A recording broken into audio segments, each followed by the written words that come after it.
de la escena. En este sentido, el estudio ha sido realizado por científicos del Instituto de Investigación Médica Mercedes y Martín Ferreira de Córdoba y la Universidad de Illinois en Chicago. Y para hablar de esto está en línea Gustavo Pigino. Gustavo, buen día, ¿cómo te va?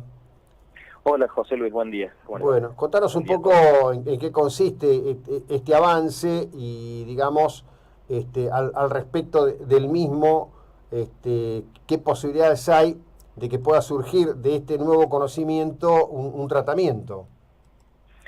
Bueno, José Luis, mira, nosotros hace mucho tiempo, hace ya 15 años que venimos trabajando con esta hipótesis de trabajo que tiene que ver con una función vital de la neurona y de las neuronas afectadas en estas enfermedades tan complicadas, que tiene que ver con una función vital que se denomina transporte axonal.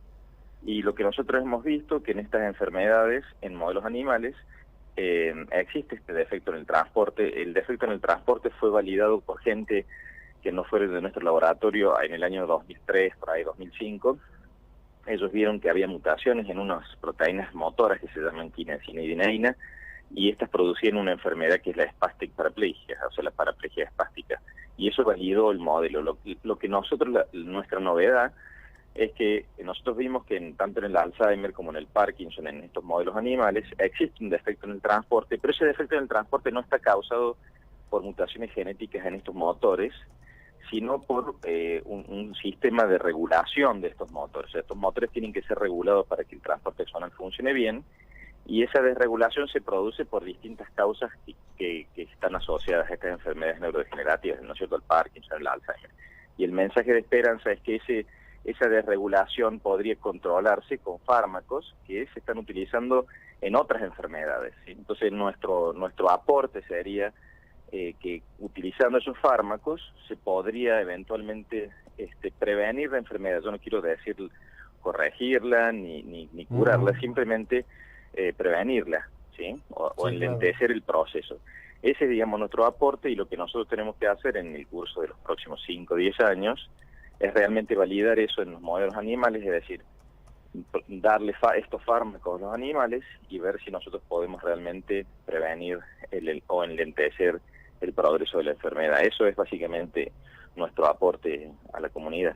Claro, bueno, no es poca cosa. De cualquier modo, estamos hablando como mínimo de un lustro, digamos, para tener una posición que después llevaría a la posibilidad de un fármaco de algún tipo, inyectable o bebible o ingerible, no sé. Y yo diría que sí, eso va a depender mucho también del aporte que nosotros podamos conseguir del gobierno y de los distintos gobiernos. Entonces, eso va a ocurrir. Yo creo que sí, en un lapso aproximadamente dentro de 5 o 10 años vamos a tener algo en la farmacopea para poder prevenir estas enfermedades. Eso va a ocurrir. De hecho, el grupo de Gerardo Morfini ha mostrado avances sustanciales en ese sentido, con una enfermedad que es la enfermedad de Huntington. Ajá. Entonces, nuestro colaborador ya lo ha hecho con animales, ha utilizado un modelo más genético, pero bueno, pero tiene que ver con esta regulación que nosotros hablamos del transporte, y han tenido avances muy, muy, muy promisorios, y ellos están siendo financiados por la Fundación de Huntington. Es una fundación privada en Estados Unidos Sí. que tiene mucho interés digamos, en curar esta enfermedad. Así que yo creo que, como tú dices, en poco tiempo, todo es relativo, ¿no es cierto? Pero en 5 o Claro. 10 años nosotros creemos que sí, que se va a poder al menos tener un fármaco que sea efectivo para prevenir o para enlentecer el proceso, que hasta el momento no hay nada, digamos. Ahora solamente se pueden tratar los síntomas. Sí, sí, por supuesto que sí. Y además, bueno, la verdad que no, no sé si hay un número que hable si esto es una epidemia o una pandemia, pero por cierto comienza a ser una constante en la vida cotidiana, en advertir la existencia de personas en situación de afectación tanto de Parkinson como de Alzheimer, ¿no? Claro, bueno, sí, sí, sí, totalmente como vos decís. En realidad el Alzheimer es la primera, el Parkinson es la segunda en incidencia, digamos. Y sí, la cuestión se está poniendo cada vez más complicada porque, digamos, el cerebro no deja de ser aunque es una máquina bastante perfecta, digamos, no deja de ser una máquina, entre comillas, y esa máquina, como todas las máquinas, con el correr de los años, se empiezan a fallar. Y el cerebro tiene un montón de estructuras algunas de ellas empiezan a malfuncionar, digamos, antes que otras, y por eso se evidencia lo que uno puede evidenciar en el Alzheimer. Y como la medicina avanza, nos hace vivir cada vez más. Y al hacernos vivir cada vez más, bueno, empezamos a tener fallas en el cerebro. También tenemos fallas en otros órganos, pero lo que es más evidente para la sociedad y para uno es la falla en el cerebro. Entonces, Claro. sí, el tema está en que más o menos un 50% de la gente que pasa los 80 años tiene Alzheimer. O sea, eso ya es un dato que está establecido. Entonces, si la comunidad vive más de 80 años, y bueno, aproximadamente el 50% de esa gente va a tener o vamos a tener Alzheimer. Así que tenemos que realmente diseñar dos cosas, que una ya está bastante bien, que es tener mecanismos que nos permitan mostrar rápidamente que uno tiene el inicio de la enfermedad, ¿sí? Compuestos que uno pueda ver con imágenes, con procesamiento de imágenes que nos muestre que realmente estamos empezando a tener un proceso neurodegenerativo, y después algo que nos permita enlentecer ese proceso. Sí, eso es lo que tenemos que hacer. Son los dos aspectos clave. En ese sentido, en el tema de la prevención, bueno, creo que se está avanzando bastante. Han aparecido posibilidades de hacerlo a través de un análisis de sangre bastante simple, ¿no?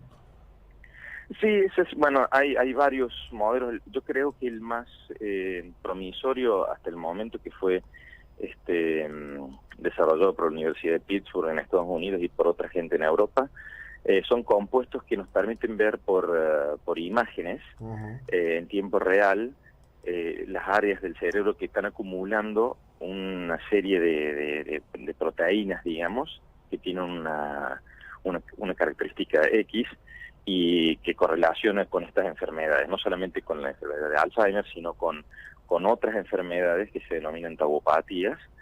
Y ese compuesto nos permite ver cómo se va acumulando esta proteína, y va formando estas placas o placas séniles, y entonces eso digamos, fue desarrollado para, más que todo para Alzheimer, porque con ese compuesto se puede ver cómo se va acumulando esta proteína en el cerebro de los pacientes que tienen Alzheimer. También esa proteína se acumula en otros pacientes, así que va a servir para otros.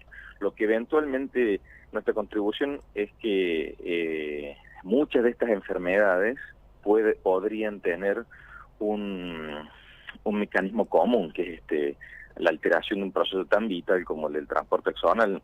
No nos tenemos que olvidar que la axón es una estructura muy, muy larga, que puede tener centímetros o metros de largo, y esa estructura no tiene una capacidad de sintetizar proteínas de una manera eficiente. Entonces, todo lo que está dentro del axón, que le sirve a la neurona para comunicarse con otras neuronas o con otros órganos, tiene que ser transportado. Entonces, si el transporte se afecta, la neurona no funciona bien y eventualmente se muere, que es un proceso muy tardío. Así que yo creo que eso es muy promisorio. Hay que todavía validar el modelo en modelos animales. Hay que, digamos, entre comillas, hay que mejorar ese transporte y ver que estos animales enlentecen su proceso de neurodegenerativo.